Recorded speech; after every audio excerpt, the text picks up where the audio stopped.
je ne sais pas t'obéir. Seigneur, apprends-moi. Seigneur, apprends-moi. Tu es saint, saint, saint. Tu es saint, saint, saint. Tu es saint. Et tu es saint, saint, saint. Tu es saint, saint, saint. Tu es saint. Sois béni, Seigneur.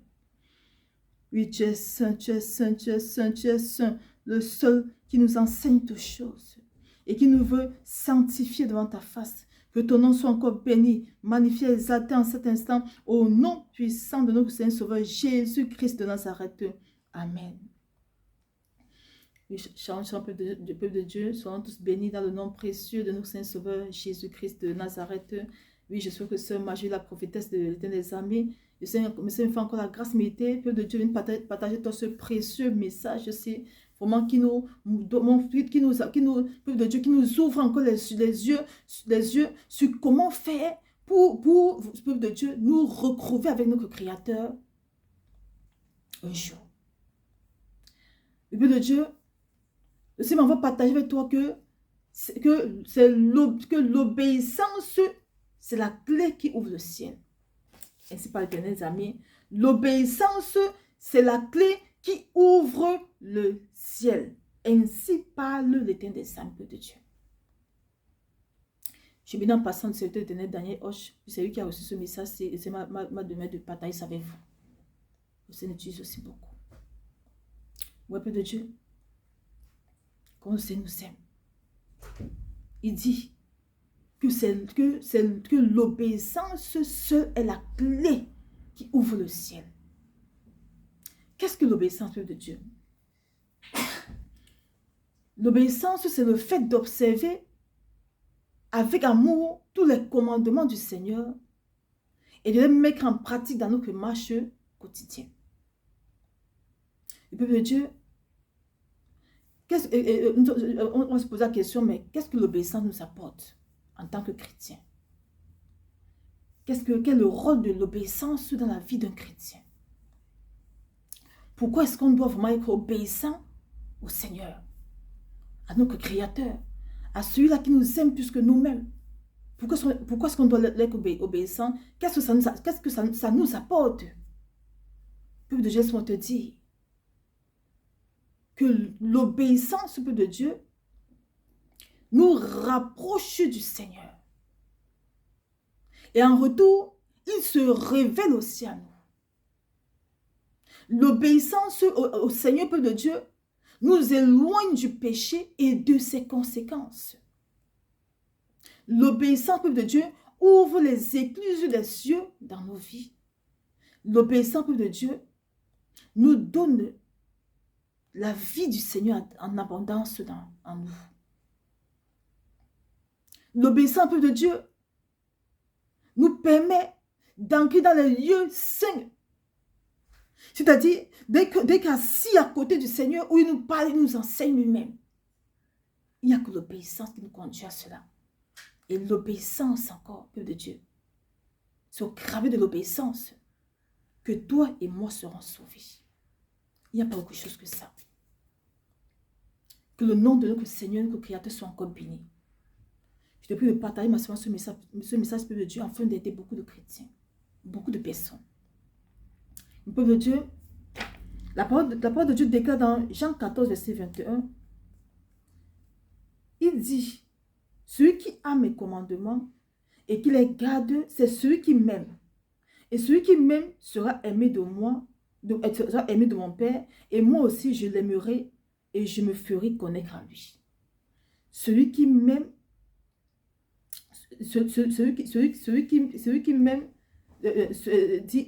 il dit, celui qui a mes commandements et qui les garde, c'est celui qui m'aime. Depuis le Dieu, celui qui garde mes commandements, c'est celui qui m'aime. C'est-à-dire, celui qui obéit à ses commandements, c'est celui qui aime le peuple de Dieu. Nous allons nous poser la question, avons-nous dans la parole de Dieu nos dévanciers qui aimaient le Seigneur véritablement, qui étaient obéissants au Seigneur, oui, peuple de Dieu, nous en avons. Nous avons l'exemple, papa, du prophète Moïse, qui était obéissant à son Créateur. Lorsque le Seigneur disait que monte à la montagne, il pouvait faire 40 jours là-bas, de jeûne à sec. Il ne se plaignait pas, il montait, il obéissait, il montait. Et on dit, lorsqu'il sortait du lieu saint, de la présence de Dieu, on dit qu'on couvrait son visage, tellement son visage brillait, qu'on couvrait son visage. C'est pourquoi Moïse, le prophète Moïse était l'un des serviteurs les plus puissants de son temps. Et donc, comment le Seigneur avait tué ces puissants peu de Dieu? Parce qu'il était obéissant. Tout ce que le Père lui disait de faire, il faisait. Nous avons un peuple de Dieu, dans la parole, le prophète Ézéchiel, qui m'a toujours beaucoup marqué le peuple de Dieu, le prophète Ézéchiel. Nous allons prendre la parole dans Ézéchiel 4, verset 6. La parole déclare, Ézéchiel 4, verset 9. La parole déclare, prends du froment, de l'orge, des fèves, des lentilles, du millet et de l'épeautre. Mets-les dans un vase et fais-en du pain autant de jours que tu seras couché sur le côté. Et tu en mangeras pendant 390 jours. Imaginez 390 jours où tu ne mangeras que ce que le Père t'a dit de manger. Pendant que les gens sont de manger les gros pots braisés, les gros poissons, les gros poulets, la table est chargée. Toi, le prophète éternel, te dit, voici ce que tu vas manger. Pendant 390 jours. Bon peu de Dieu que... Et nous voyons comment le Seigneur et comment il était l'un des prophètes les plus puissants de son temps. Parce qu'il était obéissant, peuple de Dieu. Nous avons dans la parole aussi, peuple de Dieu, le prophète Jean-Baptiste. On dit qu'il se nourrissait des sauterelles et de miel. Il était toujours vêtu de peau de chameau. Pourtant, en son temps, il y avait les vêtements. Hein? Mais le Seigneur avait dit, mon enfant, comment je veux que tu sois pour moi. Il n'avait pas regardé les autres. Il ne regardait pas ces gens. Il ne regardait pas comment les autres se vêtissaient. Mais il regardait ce que le Seigneur demandait de faire pour que l'onction dégage de lui. Pendant que les gens mangeaient les repas copieux selon nous les hommes, le Seigneur l'a mené à manger les repas sanctifiés. On dit de manger que les sauterelles et du miel. Vraiment, peu de Dieu. Ça m'a toujours marqué. Ça m'a toujours marqué, peu de Dieu. Quand je lis ça, ça me marque. Je dis, mais nous voyons dans peu de Dieu que nos dévanciers étaient des fous du Seigneur. Nos dévanciers, vraiment, je ne sais pas, ils ne vivaient plus pour eux, mais ils vivaient pour Dieu. Ils étaient obéissants à tout ce que le Seigneur leur recommandait de faire. C'est la raison pour laquelle, peu de Dieu, ils étaient dans l'intimité totale. Le Seigneur parlait bouche à bouche. Peu de Dieu, mais ils étaient la bouche autorisée du Père. La bouche autorisée du Père, peuple de Dieu. Ils dormaient à côté du Seigneur. En esprit. Peuple de Dieu. Voilà pourquoi le Seigneur les utilisait puissamment. Tu veux l'onction. Tu veux qu'un serviteur puissant obéisse au Père. Tu veux une servante, lorsque tu pries, le Seigneur guérit les gens. Obéis au Seigneur. Laisse-le faire de toi ce qu'il désire. Le prophète Ézéchiel, le prophète Moïse, tous ces prophètes, Jérémie, Daniel, Nathan, c'était des prophètes, c'était des hommes comme toi et moi, mais qui avaient compris qu'ils sont la créature et que le Créateur est là, et qui avaient compris qu'ils sont sur cette terre pour servir le Créateur. Et qui avait laissé le Créateur faire d'eux ce qu'il désire, et qui allait devant la face du Créateur dit, Seigneur, tu ma chair, qui va m'empêcher de te servir? Tu ma chair, qui va m'empêcher de t'obéir? Tu ma chair, qui va m'empêcher de marcher ainsi par l'Éternel océan. Regarde comment le Seigneur c'est plus de Dieu. Parce que c'est ma foi partagée avec toi. Que si tu veux que sauver un jour, il dit, la seule solution, c'est l'obéissance. Parce que l'obéissance de Dieu te pousse a fait exactement ce que c'est te dit. Tu t'as dit, lorsque tu viens dans sa vie, tu as dit, mon enfant, j'aimerais maintenant que tu te dépouilles. Enlève tous ces paroles de Jézabel sur toi. Tu cours seulement des vies d'obéissance. Lorsque le Seigneur te dit, mon enfant, je ne veux plus cesser. Je ne veux plus que tu manges cesser. Maintenant, pour monter encore dans ma face, ne mange plus cesser. Ne mange plus cesser. Ne mange plus cesser. Tu obéis seulement et tu restes dans sa face. Il te dit, mon enfant, pour grandir devant ma face, retire ceci devant ma face. Les amitiés, n'importe comment, retire ça. Reste devant ma face seulement. Tu le fais, tu restes. Peu de Dieu. Voilà comment l'onction dégagera de nous si on le fait ainsi. Sur quoi ils étaient des serviteurs puissants. Peu de Dieu, on dit, le prophète Paul. L'apôtre Paul, c'est aussi un prophète, l'apôtre Paul. On dit lorsqu'il passait sur un peu de Dieu, son ombre guérissait les malades. Pourquoi est-ce que tu as posé la question, pourquoi est-ce que l'ombre de Paul guérissait les malades de Dieu? Parce que physiquement, on voyait Paul. Mais spirituellement, c'est le Père qui était là. Oui. Le Seigneur du peuple de Dieu, je vais garder ça pour une autre fois. Pour un autre message. C'est parce que physiquement, on voyait l'apôtre Paul. On dit que c'est un homme. Mais spirituellement, c'était le Seigneur même qui vivait en lui. On dit le temple du Saint-Esprit de Dieu. Nous, on joue de Dieu, nous, je sais. Donc, le match chrétien, c'est vraiment, il n'y a même pas tellement de souffrance, même dans notre match chrétien. Hein. Quand tu vois comment nos dévanciers se sacrifiaient, se consacraient à l'éternel, on nous demande rien peu de Dieu. On nous demande rien peu de Dieu. Regardez le prophète Ézéchiel. Il doit se coucher d'un côté. Pendant 40 jours, il doit manger seulement de pain pendant 390 jours, en se couchant d'un côté, pour porter l'iniquité du peuple. Pourtant, ce n'est pas lui qui a péché. Mais il doit porter l'iniquité. Il fait ça. Tous ces sacrifices que le prophète Ézéchiel faisait, c'était pour porter l'iniquité du peuple d'Israël. Mon peuple de Dieu, il s'est consacré, il s'est sacrifié au Seigneur pour le peuple. Il a accepté porter, il a accepté se donner à fond au Seigneur pour qu'au créé de lui, le Seigneur pardonne le peuple, l'iniquité abominable du peuple d'Israël. Mon peuple de Dieu. C'est ce que le Seigneur veut de toi, pour toi et pour moi, peuple de Dieu. Qu'on lui soit obéissant. Il dit c'est la clé qui ouvre le ciel. Il y a quelque chose. Qui ouvre le ciel non seulement sur cette terre, mais aussi en haut là-bas. Avec lui. Parce que quelqu'un qui obéit sans plus de Dieu, qu'est-ce qu'on regardez le prophète Élie par exemple, on dit il était fatigué tellement il avait couru dans le désert, marché, il fait le roi Akab, il était tellement fatigué. On dit l'ange l'a tapoté, lui dit mange ceci, tu as encore le chemin à faire.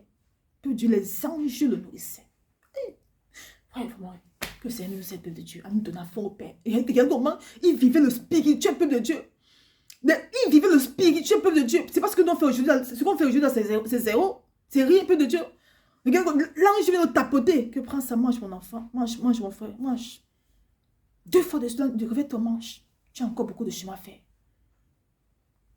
Voilà la vie de ces puissants guerriers, la peuple de Dieu. C'était vraiment le Seigneur marche, le Seigneur vivait en eux. C'est pourquoi on dit le prophète Élie pouvait dire, je déclare à cause de ce que tu pouvais dire, à partir d'aujourd'hui, il ne va pas pleuvoir. On dit, il a fait plus de 3 ans sans pleuvoir en Israël. Parce que le prophète Élie avait déclaré cela. Le Seigneur avait approuvé pour frapper le roi Akab. Parce qu'il était trop incrédule, qui marchait, qui servait le Baal et sa femme Jézabel.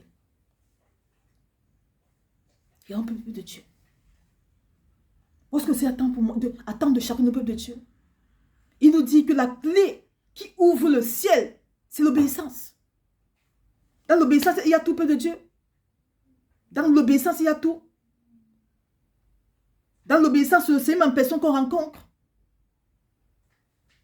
Y a-t-il aussi des gens qui ont peut-être bien commencé au Seigneur et qui peut-être à la fin remplis d'orgueil, étaient tombés dans la parole? Oui, peut-être il y en a. Nous avons l'exemple, papa, du roi Saül. Lorsqu'on prend la parole dans 1 Samuel,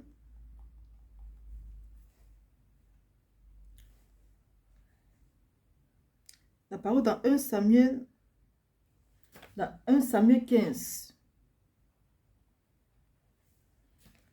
versets 22 à 26. 1 Samuel 15, verset 22 à 26, la parole déclare: Samuel dit, l'Éternel trouve-t-il du plaisir dans les holocaustes et les sacrifices comme dans l'obéissance à la voix de l'Éternel? Voici, l'obéissance vaut mieux que les sacrifices et l'observation de sa parole vaut mieux que la graisse des bœufs. 23. Car la désobéissance est aussi coupable que la divination. Et la résistance ne l'est pas moins que l'idolâtrie et les théraphins. Puisque tu as rejeté la parole de l'Éternel, il te rejette aussi comme roi. Alors, 24, alors Saül dit à Samuel, j'ai péché car j'ai transgressé l'ordre de l'Éternel et je n'ai pas obéi à tes paroles.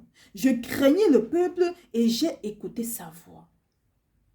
25. Maintenant, je te prie, pardonne mon péché, reviens avec moi et je me prosternerai devant l'Éternel. 26. Samuel dit à Saül, je ne retournerai point avec toi, car tu as rejeté la parole de l'Éternel et l'Éternel te rejette afin que tu ne sois plus roi d'Israël. Peuple de Dieu.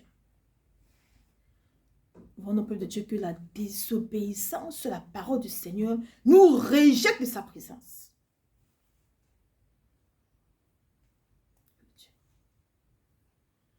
La désobéissance, peuple de Dieu, aux lois du Seigneur, à la parole du Seigneur, aux recommandations, aux instructions du Seigneur, nous rejette de sa présence.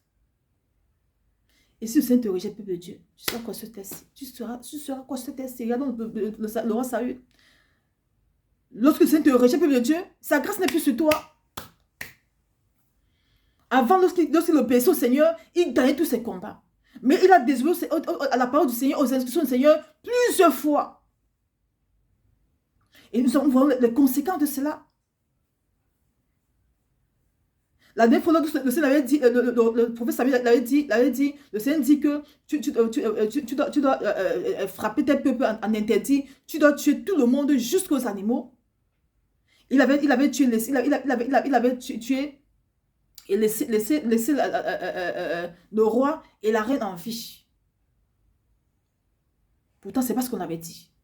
C'est le prophète Samuel qui t'a lui fait comprendre, mais le Seigneur t'a dit que tu n'as laissé personne. Et en temps, par manque de vigilance, la femme du roi s'était échappée. Et Samuel avait tué le roi. Mais la femme du roi était enceinte lorsqu'elle s'échappait. Et c'est l'enfant qu'elle avait accouché plus tard qui avait décrété, au temps de la reine Esther, qui avait décrété, qui avait convaincu le roi Assuérus de tuer tous les Juifs. On peut dire que la désobéissance de l'enfant du Seigneur a des conséquences très négatives, non seulement dans le présent, mais aussi dans le futur. Il avait désobéi, il était mort. Mais plus tard, dans les années futures,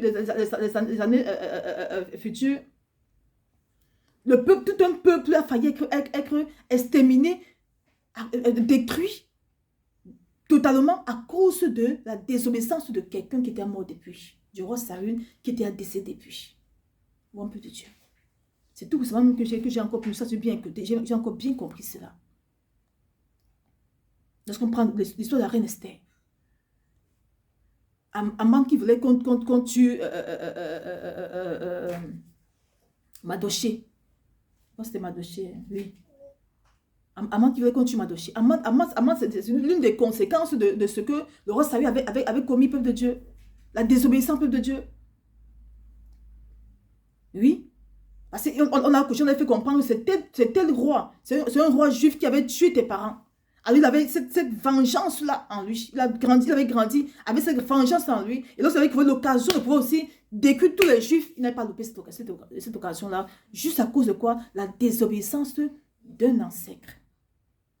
On peut te dire que quand on vient de l'émission, on blague ici. Regardez que la désobéissance d'un ancêtre qui était le roi Saül avait failli détruire les générations à venir. Si le Seigneur n'avait pas intervenu, au travers de la reine Esther, des Madoché, au travers du jeûne d'Esther qu'ils avaient fait. Le Seigneur avait approuvé le jeûne. Il avait tourné le cœur du roi en sa faveur. Et on avait annulé le décret. Mon peuple de Dieu. Voilà où la désobéissance nous amène, peuple de Dieu. Mais c'est parce que c'est pourquoi le Seigneur nous donne, me dit de venir partager, de venir dire avec toi, peuple de Dieu, que depuis que tu veux que nous tous nous devons être sauvés, non? On veut être tous sauvés. Le Seigneur dit que pour être sauvé, c'est l'obéissance seulement. C'est rien, peuple de Dieu. C'est l'obéissance seulement à tout ce qu'il te dira de faire. Le tout n'est pas seulement de se dépouiller. Le tout n'est pas de faire ci ou de faire ça. C'est de faire tout ça, y compris en obéissant au Seigneur. Parce que si tu te dépouilles même, si tu pries même, tu jeûnes même, et que tu n'obéis pas aux instructions du Seigneur, mais venant des vrais serviteurs, des derniers amis, aux instructions du Seigneur, venant même du Seigneur même en personne, soit t'éloigner du Seigneur, soit t'éloigner du Seigneur. Aux instructions du Seigneur, même dans la parole, parce que tu peux même lire ta parole aussi, tu lis le Saint-Esprit lui-même directement, et il faut vraiment mettre ça dans ta vie en pratique. Sur le fait vraiment, c'est pour le Dieu, voilà, c'est ça la clé de notre salut. La clé qui ouvre le ciel, c'est l'obéissance, non seulement sur cette terre-ci, mais aussi avec le Père là-haut. Sur cette terre-ci, où le ciel commence, là, sur cette terre-ci, tout ce que le Seigneur vaudra que tu aies, tu l'obtiendras aussitôt. Quand tu obéis au Seigneur, regardons le roi David, il t'obéissait au Seigneur. Regardons comment le Seigneur l'avait rendu tellement prospère. Regardons le roi Salomon qui a bien commencé, mais qui a aussi mal terminé. À cause de quoi? La désobéissance. Donc, peuple de Dieu, la désobéissance à la parole du Seigneur, c'est la mort. En fait, c'est ça. En grosso modo, l'obéissance à la parole du Seigneur, c'est la vie. Et la désobéissance à la parole du Seigneur, c'est la mort. C'est comme ça que je comprends une fois, par la grâce du Seigneur, que l'obéissance à la parole du Seigneur, c'est la vie en nous. Et la désobéissance à la parole du Seigneur, c'est la mort. Mais non seulement la mort physique, mais la mort spirituelle aussi. Donc, peuple de Dieu, le Seigneur m'a partagé avec toi qu'on doit, c'est bien ce qu'on fait, mais on doit être obéissant à lui. Dans ce qu'on fait, mettons toujours l'obéissance en premier lieu. Parce que le Seigneur préfère un enfant obéissant qu'un enfant désobéissant. Mon peuple de Dieu, parce que tu as partagé avec toi, soyons tous bénis, que le Seigneur nous fortifie tous, peuple de Dieu, à être obéissant. Nous allons tous ensemble devant sa face, lui dire, papa, je me répands pour toutes les fois que je n'ai pas été obéissant à toi. Mais peut-être pas moi, mais je ne peux pas être obéissante, comme tu le veux à 100%. Père, je suis devant ta face afin que tu me brises. Et que tu me donnes le pouvoir et la force de t'obéir. Tout le temps qu'on a pris durant le temps de la Pentecôte là. Il y a beaucoup de gens qui me disent c'est vrai, depuis le temps de la Pentecôte, elle me dit, je crains encore. Elle dit, quand je commets une erreur, je les remets aussitôt. Parce que la présence, le Seigneur, il nous a remplis de sa crainte et de sa présence. Un peu de Dieu. Et quand il nous remplit de sa crainte et de sa présence, aussi longtemps qu'on obéit à tout ce qu'il nous demandera de faire, on grandira devant sa face. Mais si on désobéit, sa crainte nous quitte. La désobéissance détruit la crainte de Dieu en nous, de Dieu. Oui. La désobéissance détruit non seulement la crainte, mais aussi la présence de Dieu en nous. Et s'il n'y a pas la crainte de Dieu en nous, la présence de Dieu en nous, prions peu de Dieu. Alors, nous sommes tous bénis. Et que la gloire soit encore rendue. Alors que Seigneur et Sauveur, Jésus-Christ de Nazareth, qui nous veut obéissants devant sa face. Afin que sa grâce imméritée demeure toujours sur chacun de nos générations, au nom puissant de notre Seigneur Sauveur, Jésus-Christ de Nazareth. Amen. Paix et grâce, Père de Dieu, sont tous bénis. Paix et grâce.